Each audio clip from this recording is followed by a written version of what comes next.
जय हिंद दोस्तों, आइए देखते हैं। आज हम निकाय है बिहार का सेकंड पार्ट। फर्स्ट पार्ट हमने बना दिया है। यदि आपने नहीं देखा तो उसको वीडियो को देख लीजिए ताकि आपको बेहतर तरीके से ये वाला पार्ट भी अच्छी तरीके से समझ पा जाए।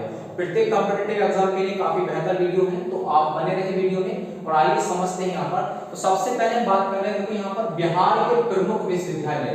तो बिहार के प्रमुख विश्वविद्यालय में 3 विश्वविद्यालय बड़े इंपॉर्टेंट हैं, काफी इंपॉर्टेंट है, पेपर में बार बार पूछे जाते हैं।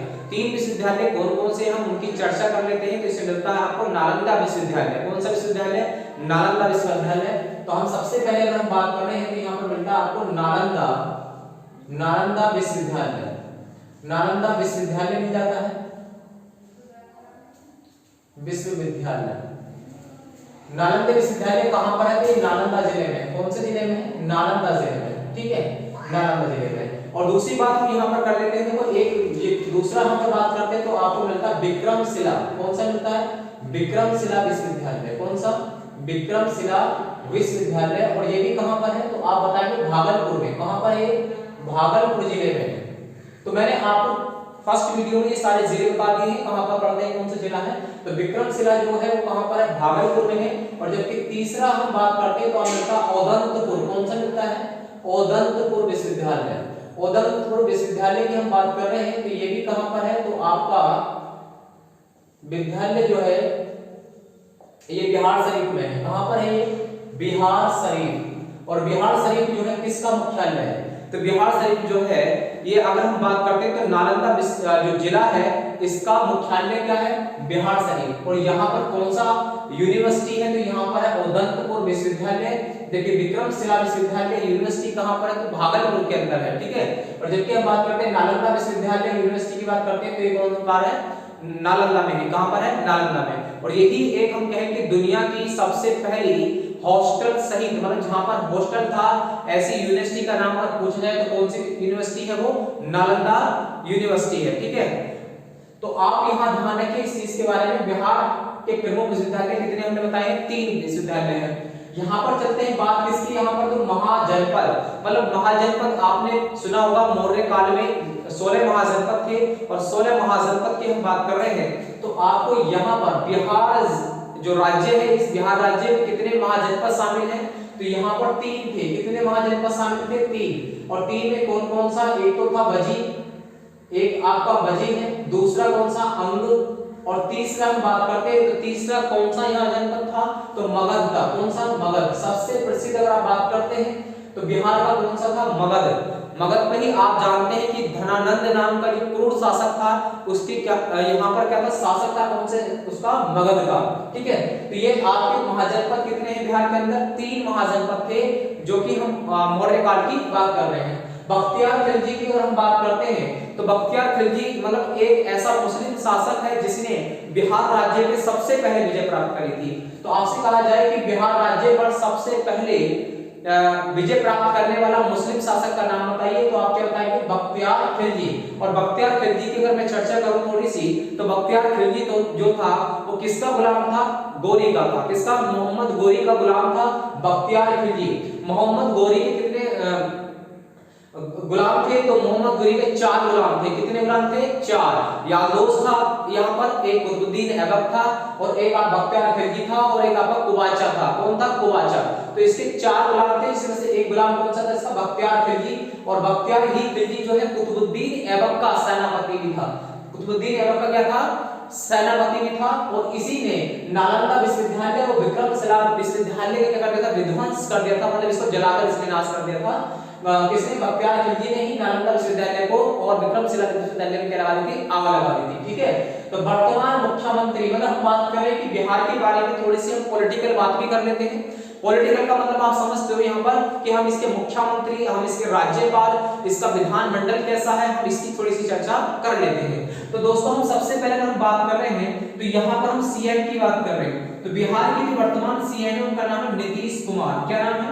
नीतीश कुमार। तो नीतीश कुमार जो है बिहार के क्या है? वर्तमान मुख्यमंत्री हैं। और दूसरी बात हम बात कर रहे हैं कि यहाँ पर गवर्नर की बात करें, बिहार के गवर्नर की बात कर रहे हैं तो गवर्नर कौन है यहाँ पर? मतलब राज्यपाल की अगर बात कर रहे हैं तो कौन है यहाँ पर? फागू चौहान। कौन है? फागू चौहान। तो फागू चौहान जो है बिहार के वर्तमान क्या है? आपके राज्यपाल है। और मैंने कल आपको नेक्स्ट पहली वीडियो में आपको ये भी बताया था कि जो 1916 में आपका पटना हाई कोर्ट की स्थापना होती है, तो उसके वर्तमान में अगर आपसे पूछा जाए मुख्य न्यायाधीश कौन है, तो संजय करोल है। कौन है? संजय करोल है। तो वही चीज आप ध्यान रखना कि सीएम नीतीश कुमार और गवर्नर राज्यपाल फागू चौहान है। ठीक है। और विधानमंडल की हम बात कर रहे हैं, विधानमंडल दोस्तों यहाँ पर ध्यान रखना कि जो विधानमंडल है वो कैसा है? द्विसदनात्मक है। तो सदन की हम बात कर रहे हैं तो द्विसदनात्मक, लेकिन अंग कितने हैं? अंग 3 है। अंग 3 में कौन कौन सा आप आ जाएंगे?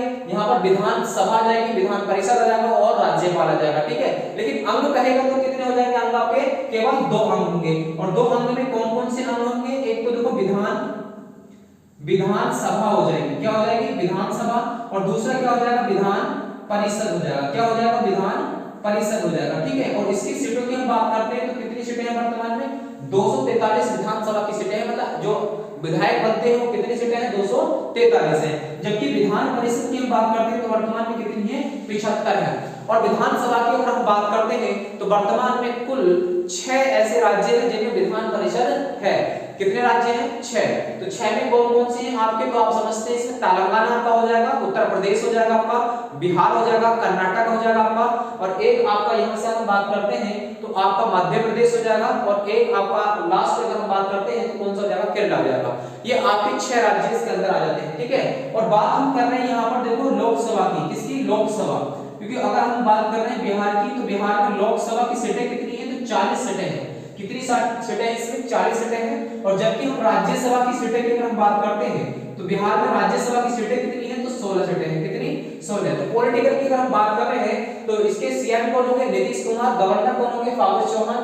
विधानमंडल कैसा है? द्विसदनात्मक है इसका, 2 सदन है इसके अंदर। विधानसभा में कितनी? 243 सीटें। और विधान परिषद में कितनी? 75 सीटें हैं। लोकसभा में कितनी है? 40 सीटें हैं। और जबकि आपकी राज्यसभा की हम बात कर रहे हैं तो कितनी सीटें हैं पुलिस में? 16 सीटें हैं। ठीक है। तो 16 सीटें आप यहां पर थोड़ी सी इसको ध्यान रखेंगे। ये तो रहा था आपका वर्तमान में सीएम के बारे में या बिहार की थोड़ी सी वर्तमान पॉलिटिकल चीजों के हमने बारे में समझा है। ठीक है। आगे हम नेक्स्ट पॉइंट करते हैं। देखो नेक्स्ट पॉइंट की अगर बात करते हैं तो नेक्स्ट पॉइंट आपको कौन सा मिलेगा? यहाँ पर मुस्लिम संत। कौन है? मुस्लिम संत। तो देखो अगर आपसे कहा जाए कि मुस्लिम संत जो बिहार में मुस्लिम संत उनके पीर मखदूम शाह सफरुद्दीन जो है इनकी एक क्या मकबरा बना हुआ है। मुस्लिम संत की अगर आपसे पूछा जाए कि इनका मकबरा कहां बना हुआ है तो इनका कहां पर बना हुआ? पीर मखदूम शाह सफरुद्दीन का ये बना हुआ है आपका कहां पर? बिहार शरीफ। और बिहार शरीफ किस जिले का मुख्यालय है? तो आप बताएंगे नालंदा विश्वविद्यालय का। किसका? नालंदा विश्वविद्यालय का।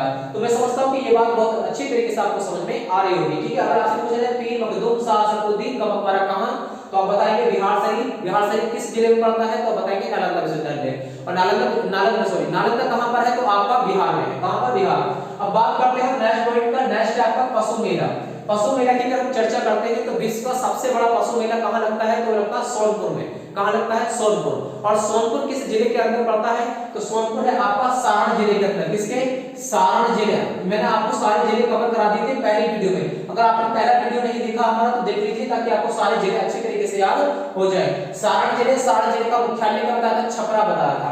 तो आप बताएंगे कि पशु मेला जो विश्व का सबसे बड़ा मेला लगता है वो लगता है सोनपुर। सोनपुर कहां जिले में है?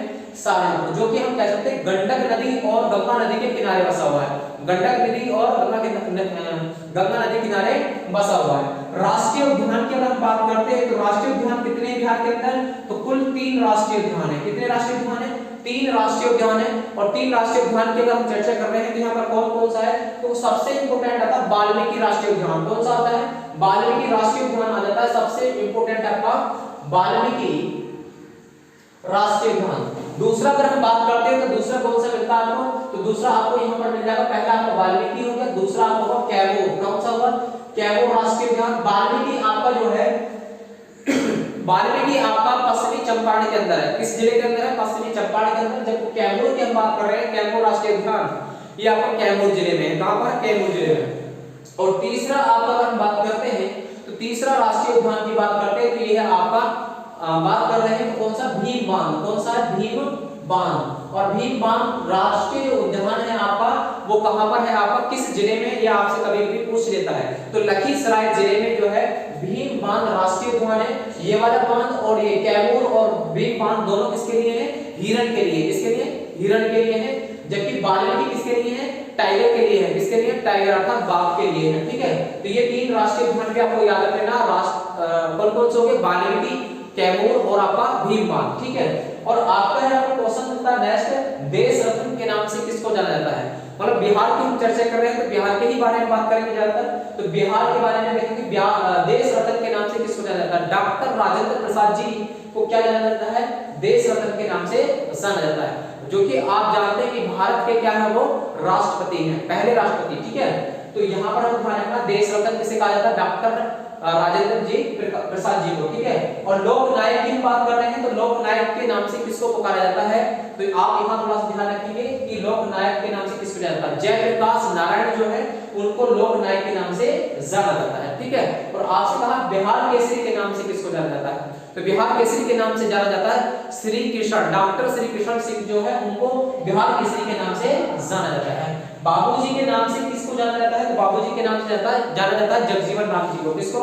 जगजीवन राम जी को किस नाम से जाना जाता है? बाबूजी के नाम से जाना जाता है। ठीक है, मैं उम्मीद करूंगा आपको यहाँ तक ये बात एक एक समझ में आ रही होगी। यदि समझ में आ रही हो तो वीडियो को लाइक करें, कमेंट्स बॉक्स में रिप्लाई जरूर दीजिए कि आपको ये वीडियो कैसे लगा है। ठीक है, आगे हम चलते हैं। नेक्स्ट देखो क्वेश्चन दे रखा है शेरशाह सूरी का मकबरा। शेरशाह सूरी का मकबरा जो है किस जिले के अंदर है? जिला की बात करता हूं तो जिला मिलता है रोहतास जिला। कौन सा जिला है? रोहतास जिला है। जबकि हम बात करते हैं तो रोहतास जिले का जो मुख्यालय सासाराम, सासाराम में कौन है? शेरशाह सूरी का क्या है? मकबरा है। और शेरशाह सूरी के बारे में जब हम पढ़ेंगे इतिहास को तो बहुत सारी चीजें आपको मिलेंगी। शेरशाह सूरी जो है बिहार में हम बात करते हैं तो शेरशाह सूरी और हुमायूं के बीच में एक युद्ध होता है, आक्रमण होता है, जिसकी हम बात करते हैं चौसा का युद्ध। कौन सा? चौसा का युद्ध। और चौसा कहां पड़ता है? तो बिहार का जिला है बक्सर। तो बक्सर जिले में जो है आपका चौसा है, वहीं पर हुमायूं और किसके बीच में आक्रमण होता है, युद्ध होता है, तो वो शेरशाह सूरी के बीच में होता है। तो विशेष ध्यान रखें आप शेरशाह सूरी के बारे में। शेरशाह सूरी का मकबरा कहां पर है? सासाराम। सासाराम कहां पर है? तो आप बताएंगे इसका रोहतास में, रोहतास जिले में। ठीक है, महात्मा गांधी पुल की हम बात कर रहे हैं तो महात्मा गांधी जो पुल है बिहार का सबसे बड़ा पुल है। बिहार का सबसे बड़ा पुल कौन सा है? महात्मा गांधी पुल, या गंगा सेतु के नाम से जानते हैं। और किस नदी पर है? गंगा नदी पर बना हुआ है। ठीक है, आगे हम चलते हैं महाबोधि मंदिर। महाबोधि मंदिर की हम बात करते हैं तो एक मंदिर हमने कल की वीडियो में आपको बताया था कि फर्स्ट वीडियो में कहलगांव का मंदिर। कहलगांव का मंदिर कहां पर है? मुंगेर में। मुंगेर को किसने बसाया था? तो हमने इसकी बात चर्चा आप लोगों से करी थी, मीर कासिम ने, जो बंगाल का नवाब था। बंगाल के नवाब मीर कासिम ने जो है किसको बसाया था? मुंगेर को बसाया था। ठीक है, और वही मुंगेर की हम बात कर रहे थे। मुंगेर में मैंने आपको कल बताया था कहलगांव का मंदिर। कौन सा मंदिर? कहलगांव का मंदिर। बरानी की गुफाएं या मंदारी की पहाड़ियां कहां पर है? ये मुंगेर के अंदर है। ठीक है, और ऐसे ही आपका दूसरा मंदिर है कौन सा? महाबोधि मंदिर। तो महाबोधि मंदिर और दूसरा कौन सा? कहलगांव का मंदिर। दोनों याद रखना बड़े इंपॉर्टेंट है आपको, बिहार के दोनों ही दोनों किसी भी परीक्षा में पूछे जा सकते हैं, तो इसलिए ध्यान रखें। महाबोधि मंदिर कहां पर? तो जिला बात करो तो जिला है आपका गया जिला, लेकिन इसका एक शहर है कौन सा? बोध गया। और बोध गया प्रसिद्ध है, आप जानते हैं कि महात्मा बुद्ध के लिए। किसके लिए? महात्मा बुद्ध के लिए। महात्मा बुद्ध को ही बोध गया में क्या प्राप्त होती है? ज्ञान की प्राप्ति होती है। किस वृक्ष के नीचे? पीपल का वृक्ष बताया गया था।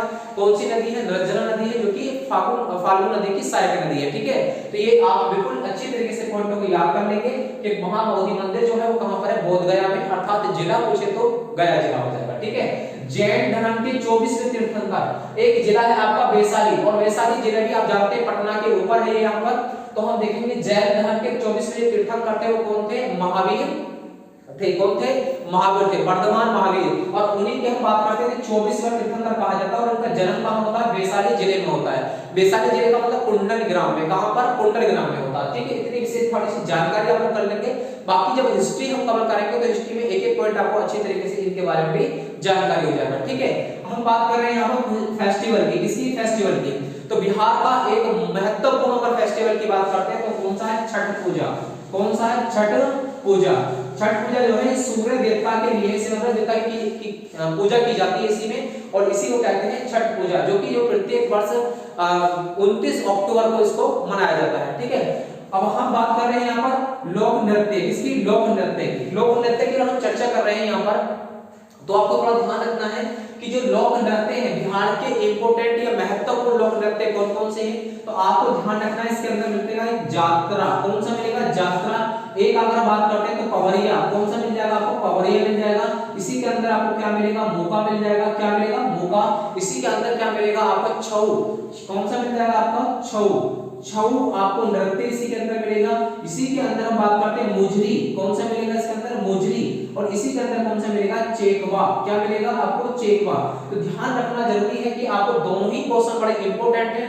फेस्टिवल की बात करें तो ये छठ पूजा, और लोक नृत्य की बात करें तो जात्रा, पवरिया, मुका, छऊ नृत्य, मुजरी और चेकवा हो जाएगा, ठीक है। और इसी के बीच में आप बहुत अच्छी तरीके से इन चीजों को समझ जाएंगे। आपको यदि वीडियो समझ में नहीं आई तो एक बार दोबारा से वीडियो को देख लीजिए ताकि आपको एक एक बिंदु अच्छे तरीके से समझ में आ जाए। लेकिन आज वीडियो ज्यादा बड़ी हो जाएगा, इसलिए हम ध्यान रखेंगे कि आगे जो नेक्स्ट वीडियो आएगा वो आएगा हमारा किस पर, जितनी भी बिहार की महत्वपूर्ण नदियां हैं सभी नदियों पर हम वीडियो बनाएंगे। आज के लिए बस इतना ही रहने देंगे। जय हिंद।